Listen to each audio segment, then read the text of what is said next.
이소크라테스 인문학 연구소에서 제공하는 에세 해설은 에세 본문을 이미 읽은 독자들에게 본문에 언급된 일화의 배경 지식, 몽테뉴가 사용한 용어의 해석, 논리의 전개 등 보다 심화된 정보를 제공하는 데 초점을 두고 있습니다. 따라서 에세 내용을 요약한다든지 몽테뉴 작품 전체의 특징 혹은 철학 등을 전반적으로 소개하는 다른 컨텐츠와 구별됩니다. 이 점을 감안하셔서 에세 해설을 듣기 전에 에세 본문을 읽으실 것을 권장합니다.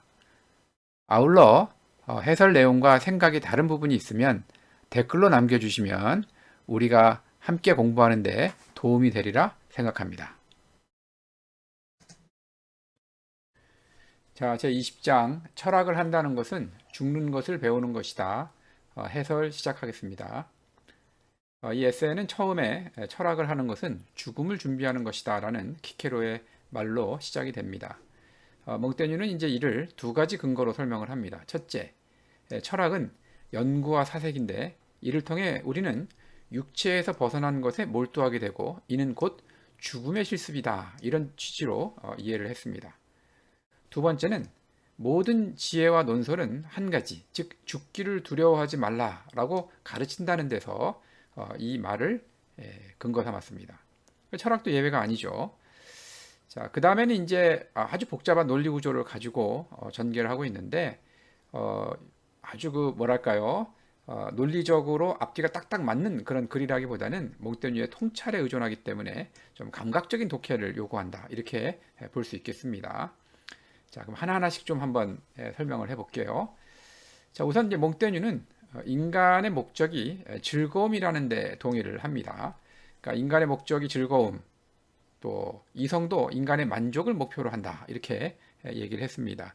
일반적으로 뭐 즐거움이라는 말 자체는 우리가 뭐 흔히 즐거움이란 말도 쓰고 쾌락이라는 말도 쓰지만은 특히 이제 혈학자들은 이제 정신적인 즐거움을 강조를 하면서 육체적인 즐거움을 약간 좀 폄하하는 그러한 경향이 없지 않아 있어 왔는데 그 부분에 대해서 몽테뉴가 좀 여러 가지 이야기를 하고 있죠. 그래서 무엇보다 인간의 목적이 즐거움이다라는데 기본적인 전제를 하고 그러고 나서 이제 설명을 하려고 합니다. 또 성경조차 이렇게 인간의 목적이 즐거움이다라는 이야기를 하고 있다라고 이야기하면서 이제 몇 가지 이제 선구를 제가 가지고 와 봤는데 구약 성경의 전도서 3장 12절에 보면 결국 좋은 것은 살아있는 동안 잘 살며 즐기는 것밖에 없다는 것을 깨달은 것이다. 이렇게 이제 나와 있고 다른 이제 성구들도 이렇게 있습니다. 자, 철학학파들은 이제 굉장히 다양한 방법과 개념을 제시를 하죠. 하지만 가만히 따지고 보면 이들의 토론은 사실은 말장난에 불과한 거죠. 어떤 주장을 하든지 간에 심지어 이제 덕이 목표다 이렇게 이제 이야기하는 철학학파들이 있는데 결국은 궁극적인 목표는 쾌락이다 이렇게 이제 몽테뉴를 이야기를 합니다. 여기서 이제 쾌락이라는 단어인 이 볼립데라는 말은 사실은 좀 굉장히 몽테뉴가 일부러 이 말을 갖다 선택을 한 거죠. 자, 왜냐하면 몽테뉴는 이러면서 뭐라고 얘기하는가 하면 철학자들의 비위를 그렇게도 상하게 하는 이 단어로 그들의 귀를 후려치는 것이 즐겁다라고 하면서 통쾌해합니다. 자, 먼저 이 프랑스어 이 볼립데라는 말은 우리말로 쾌락으로 옮기는 것이 적절합니다. 우리말에서도 즐거움이라는 말보다는 쾌락이라는 단어가 육체적이고 관능적인 어감이 강한데 프랑스어도 마찬가지죠. 일반적으로 이제 몽테뉴 이전 철학자들, 특히 스토아 철학자들이 육체를 상대적으로 덜 존중했음을 떠올려 본다면 이러한 철학자들이 쾌락이라는 단어를 긍정적인 것보다는 조금 더 부정적으로 취급했을 것 같은 가능성이 많습니다. 몽테뉴는 이제 이걸 의식을 해서 이 단어를 크게 소리질러 자신이 철학자들과 생각이 다르다라고 외치는 거나 마찬가지죠. 자, 이렇게 이제 몽테뉴는 철학자들이 평가절하하는 육체를 그렇게 부정적으로 볼 이유가 없다라고 생각을 합니다. 왜냐하면 인간이 육체를 가진 이상 그걸 존중해야 되는 거죠. 일반적으로 철학자들은 인간 완성의 목표를 덕에 있다 이렇게 하면서 덕을 중요시해 왔고 이제 덕을 중요시하는 철학학파들은 대개의 경우에 반대 개념으로 쾌락 혹은 방종을 말하면서 그것을 비난을 했습니다. 쾌락보다는 덕이 중요한 거야 이렇게 얘기를 하면서 이 과정에서 덕은 일반적으로 정신적인 완성을 의미하고 쾌락은 육체의 만족이자 정신의 타락처럼 비치게 되었죠. 그러니까 덕을 목표로 하는 사람들은 정신적인 어떤 완성을 추구하는 사람들이고 또 반대에 있는 사람들은 쾌락에 몰두하는 사람이다. 즉 육체의 만족을 몰두하는 사람이다. 이렇게 이제 해석하곤 했습니다. 자, 이제 몽테뉴는 이제 뭐라고 이야기하는가 하면 철학이 목표로 하고 있는 그 무엇이 있을 텐데 그것이 사실은 많은 철학자들이 덕이라고 이야기했지만 사실은 쾌락이라는 명칭이 더 적당하다라고 하면서 철학의 목표를 덕이라는 거라고 주장하는 거에 있어서 그 덕의 의미 내지는 그 덕의 진짜 모습에 대해서 나름대로 쾌락이다라고 이제 설명을 다시 해보려고 하는 겁니다. 그래서 이제 몽테뉴의 이론에 따르자 보면 쾌락은 그동안 이 쾌락이 사실은 목표였음에도 불구하고 덕이라고 부르는 무리수를 더했다 이렇게 이야기를 하는 거죠. 자, 이 덕이라는 말 우리가 이제 영어에서는 virtue라고 이야기하고 프랑스어에서는 vertu라고 이야기하는데 이거의 어원은 이제 라틴어 virtus에서 왔고 이 virtus라는 말은 사실은 vis 곧 원기 힘이라는 말로부터 온 겁니다. 그래서 덕이라는 말은 느낌상 남성적이고 힘차고 에너지를 연상하게 하죠. 그런데 이제 쾌락이라는 것은 부드럽고 자연스러움으로 덕의 이미지하고는 잘 맞지가 않습니다. 그리고 몽테뉴에 따르자면 인간의 목적이 즐거움이니까 쾌락을 오해 소지가 없게 즐거움이라고 해도 상관이 없다. 이렇게 이야기합니다. 왜냐하면 쾌락이라는 말 자꾸 쓰다 보면 조금 이따 나오겠지만 육체적인 쾌락과 혼동할 소지가 있어서 맨 처음에 이야기한 대로 즐거움이 인간의 목적이니까 이거를 즐거움이라고 불러도 상관이 없다. 이렇게 이야기하는 겁니다. 조금 뭐랄까요? 좀 말장난 같기도 하고 좀 이해가 잘 안 가기도 하는 부분이 있긴 한데 몽테뉴 입장에서는 기존의 철학자들이 덕이라는 걸 강조하면서 지나치게 육체에 대한 폄하를 해왔기 때문에 육체를 중요시하지 않았기 때문에 그거에 대한 반론을 제기하면서 인간 육체를 가지고 있는 이상 덕을 지향한다고 하면서 육체에 관해서는 무시한다는 것은 말이 안 된다라는 주장을 하고 싶기 때문에 이렇게 덕이니 즐거움이니 쾌락이니 이런 말들을 지금 계속 끄집어내는 겁니다. 자, 한번 더 가보겠습니다.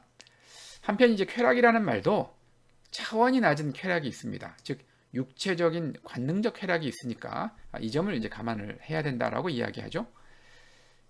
그보다 차원이 낮은 쾌락이 그 아름다운 이름을 가질만 해도 겨루어 보고 얻었어야지 특권으로 얻어서는 안 되었다라고 이제 이야기하죠. 여기서 이제 주석은 그 아름다운 이름을 즐거움이라고 했지만 제가 볼 때는 맥락이나 원문으로 볼 때 즐거움이 아니라 쾌락이 더 합당을 하죠. 그래서 몽테뉴는 인간 목표로서 쾌락을 가장 높이 평가하는데 그동안 차원이 낮은 쾌락, 즉 쾌락 이 관능 이렇게 부르겠습니다. 관능인 쾌락이 쾌락이라는 명칭을 먼저 점유를 해서 우리가 쾌락에 대해서 좀 나쁜 이미지를 갖게 됐다는 것이 좀 불만이라고 생각을 합니다. 그래서 관능으로서의 쾌락과 인간 목표로서의 쾌락을 비교해 본다면 당연히 인간 목표로서의 쾌락이 이 쾌락이라는 이름에 더 정당한 권리를 주장할 만한데 이것을 갖다가 처음부터 경쟁 즉 비교 검토하는 과정 없이 쾌락이 쾌락이라는 이름 즉 관능으로서의 쾌락이 쾌락이라는 이름을 먼저 향유하는 바람에 오해의 소지가 많아졌고 쾌락이라고 하면 무조건 비난하고 보는 그러한 철학적인 해석이 나왔다라고 이제 몽테뉴는 이야기하는 거죠. 자, 그래서 관능으로서의 쾌락은 일반적으로 순간적이고 유동적이고 쇠잔함을 느끼고 밤샘 단식 노고 땀 피 이런 것들을 거느리는 온갖 종류의 격한 정념을 동반하고 있고 포만을 또 만족을 동반하기에 고행에 맞먹는다고 평가합니다. 왜냐하면 쾌락을 얻는데 고행에 가까운 수고와 애씀이 필요하다는 거죠. 일반적으로 자연에서는 서로 반대되는 것에 되는 것이 서로에게 활기를 더해주기 때문에 너무나 갈증을 느끼고 있을 때 물을 딱 먹었을 때 어떤 그 갈증이 해소되는 느낌이 더 강해지는 것처럼 자연에서는 서로 반대되는 것이 서로에게 활기를 더하기 때문에 관능으로서의 쾌락은 고행에 의해서 더 강렬한 경험으로 인간에게 다가오기 마련입니다. 자, 그러다 보니까 이러한 자연에서의 이러한 경험에 의해서 어, 덕도 수많은 고행과 노력을 통해서 도달해야 한다라는 해석이 줄을 이뤄왔다는 거죠. 그러니까 덕이라는 것도 그렇게 함부로 이룰 수 있는 것이 아니기 때문에 엄청난 고행과 노력이 필요하다라고 철학자들은 주장을 해왔다는 거죠. 그래서 철학이 덕을 목표로 하면서 덕에 도달하기 위해서 고생스러운 훈련 과정을 통해야 한다면 과연 이러한 덕을 추구하는 사람들이 얼마나 되겠느냐. 처음부터 일반인들은 야, 내가 덕을 완수를 하면 굉장히 위대한 사람이 되겠지만 이건 너무나 힘드니까 나는 도달 불가능할 것 같아 라는 느낌을 주기 마련이라는 거죠. 자, 그래서 덕이라는 것이 과연 그렇게 육체적인 고행과 노력을 동반해야 할 만큼 어려운 것이냐. 몽테뉴는 이제 그렇게 생각하지 않는다는 거죠. 그거는 지나치게 덕을 갖다가 쾌락이라는 말에 어떤 반대되는 개념으로만 넣고 그 쾌락이라는 말을 무조건 관능이라는 차원에서만 이해를 하다 보니까 그런 잘못된 해석이 나왔다라고 이야기합니다. 그래서 몽테뉴는 이러한 덕에 대한 기본적인 기존의 시각을 비판을 하면서 관능으로서의 쾌락과는 달리 덕에서는 불편함과 난관이 우리의 즐거움을 기품 있게 또 기품 있고 예리하게 만들어서 고양을 하기 때문에 덕을 추구하는 것 자체가 쾌락이고 쾌락은 바로 즐거움이고 이때 쾌락은 우리가 일반적으로 이해하는 관능과는 또 다른 것이고 또 철학자들이 이야기하는 것처럼 육체적인 즐거움을 포기하는 것이 아닌 바로 이런 것이 철학이 그동안 목표라고 이야기해왔던 덕의 진정한 모습이 아니겠느냐라고 이야기하는 겁니다. 자, 그래서 즐거움을 추구하는 것 자체가 즐거움이니까 여기 나와 있는 것처럼 덕을 추구하는 과정 그 자체를 즐거움으로 삼아야 하는 것이 마땅하다 이렇게 이야기합니다. 상당히 좀 어렵기도 하고 좀 아송라송한 말이기도 합니다. 하지만 제가 이 부분을 갖다가 정리를 하면서 느낀 건데 몽테뉴가 이야기하고자 하는 것은 분명한 것 같습니다. 즉 무슨 말인가 하면 인생이라는 것이 자연이 인간을 냈을 때는 이 삶 가운데서 즐거움을 추구하라고 냈는데 철학자들이 이야기하는 것처럼 덕을 추구한답시고 육체적인 고행이나 아니면 노력을 하면서 인생을 그렇게 힘들고 어렵게만 살아가는 것이 그렇게 반드시 정답은 아니고 오히려 철학이 제시했던 덕이라는 것도 추구하면서 우리는 얼마든지 행복하고 즐거울 수가 있고 그리고 이때 쾌락이라는 것은 육체적인 우리가 여태까지 관능이라고 이야기해왔던 그런 쾌락이 아니라 육체와 정신이 모두 다 포함이 되는 의미에서의 삶의 즐거움이라고 해석을 해야지 사람들이 덕을 추구할 것이고 또 덕을 추구했을 때 보람이 있을 거다라고 이야기하는 것이 핵심입니다. 그런데 이 과정이 몽테뉴의 글쓰기의 특징이 그러듯이 어떤 논리적으로 세부적으로 하나하나씩 분석을 하기보다는 어떤 통찰에 의해서 또 자기의 그 나름대로의 논리를 이제 머릿속에 떠오르는 대로 또 자기의 이미지 또 자기의 말투 이런 것들을 이용을 해서 최대한 자연스럽게 표현을 하다 보니까 읽는 사람 입장에서는 좀 상당히 좀 독해하기가 어려운 그런 부분이 생겼다라고 할 수 있습니다. 자, 몽테뉴는 덕에 대한 기존의 관점을 비판하고 자신이 생각하는 덕론을 제시했죠. 그런 다음에 덕의 혜택 중에서 가장 중요한 것은 바로 뭐냐? 죽음에 대한 경멸이다라고 하면서 말을 잇습니다. 그러니까 덕을 추구하는 것 자체가 즐거움이라면 죽음에 대한 경멸은 바로 덕을 추구하는 것이기 때문에 이것도 역시 즐겁게 받아들일 수가 있다. 이런 말인 거죠. 그래서 결국은 우리 인간의 모든 가르침은 죽음을 경멸하라는 데에서 일치한다라는 점을 다시 한번 강조를 합니다. 163페이지에 보면 대다수 사람들이 평생 가난을 맛보지 않으며 어떤 이는 고통이나 병도 경험하지 않고 일생을 보낸다라는 문장이 나오는데 이게 도대체 무슨 말일까요? 우리는 뭐 사실 늘 경제적인 문제로 고통스러워하고 병 때문에 힘들어하지 않는가요? 자, 맥락을 보자면 몽테뉴의 말은 이런 것 같습니다. 즉 삶의 불행, 즉 가난이나 병이나 이런 것들은 노력을 하면 피할 가능성이 있습니다. 예를 들어 돈을 벌면 가난을 면하기도 하고, 그래서 필루스 같이 106살까지 건강했던 사람도 있기 때문에 강건한 체력을 가질 수도 있죠. 하지만 죽음의 문제는 어떠한 방법으로도 해결하지 못하죠. 그것이 부자든 가난하든 건강하든 병약하든 모든 사람들은 죽음의 문제는 해결하지 못합니다. 그렇기 때문에 죽음이라는 것은 누구에게나 걸려있는 문제고 피할 수 없는 거다라는 이야기를 하려고 이렇게 하는 거죠. 자, 그래서 만약에 죽음을 두려워한다면 우리는 평생 불안과 두려움 속에서 살아야 하는데, 이것을 비유해서 탄탈로스의 머리 위에 드리워져 있는 큰 바위처럼 죽음이 다가오기도 한다 라고 썼다는 거죠. 이 탄탈로스는 일반적으로 음식을 먹거나 아니면 물을 마시려고 하는데 그 물이 밀려나거나 나뭇가지에 달려있는 그 음식이 위로 올라가서 못 먹는 상태에 있다라고 이야기하지만, 머리 위에 큰 바위가 걸려 있다라는 설도 있기 때문에 키케로는 바로 그 머리 위에 바위가 있다는 그 설을 따가지고 와서 이제 이렇게 설명을 한 겁니다. 일반적으로 죽음을 두려워하는데 사람들이 그거를 갖다 해결하는 가장 일반적인 방법은 죽음을 언급하지 않고 잊으려 하거나, 아니면 죽음을 갖다가 이제 약간 좀 부드럽게 표현을 해서 뭔가 좀 이렇게 애둘러서 명랑한 분위기로 포장하려고 하는 거죠. 하지만 몽테뉴가 볼 때는 죽음은 언제나 우리를 급습할지 모를 만큼 늘 가까이 있습니다. 그래서 여러 가지 사례를 제시를 하고 있죠.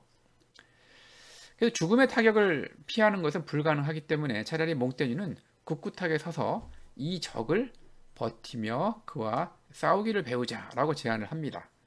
그래서 이제 일반적으로 죽음을 갖다가 늘 생각을 하면서 죽음에 익숙해지는 연습을 하는 서양의 전통이 몇 가지가 있었는데, 첫 번째는 이집트인들이 잔치 자리에서 해골을 보면서 죽음을 생각하는 거. 두 번째는 메멘토 모리라는 말이 있죠. 죽음을 기억하라. 고대 로마에서 장군이 이제 계산식을 하게 되면 그 뒤에서 인간적으로 교만해지지 않기 위해서 메멘토 모리, 죽음을 기억해. 너는 언젠가 죽는 사람이야. 라고 외쳤다는 전통이 있죠.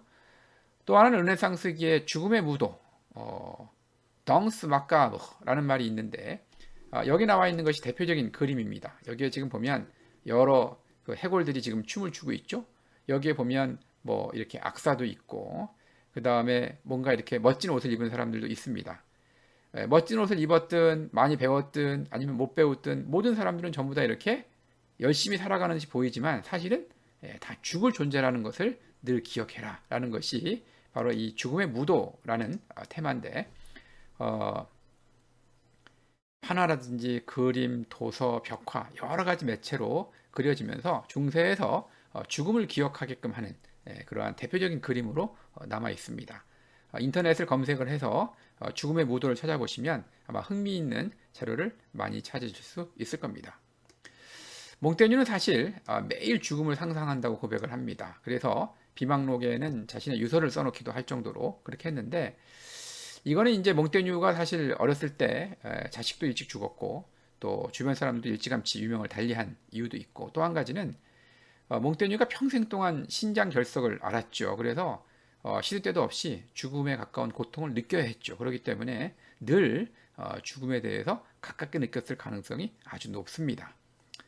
하지만 몽테뉴가 이렇게 죽음을 생각하라고 해서 우울하게 살았다는 뜻은 아닙니다. 오히려 몽테뉴는 죽음을 담담하게 대하는 훈련을 통해서 삶에 의연하게 살고자 했습니다. 그래서 적수의 공격에 맞서도록 영혼을 단련해서 이렇게 세워야 하고, 그렇게 함으로써 불안, 고통, 두려움을 극복하고 진정한 휴식을 취하고 늘 평안한 가운데서 살아야 된다라는 것이 오히려 몽테뉴가 말하는 죽음을 경멸하는 것이 갖고 오는 효과라고 이야기할 수가 있습니다.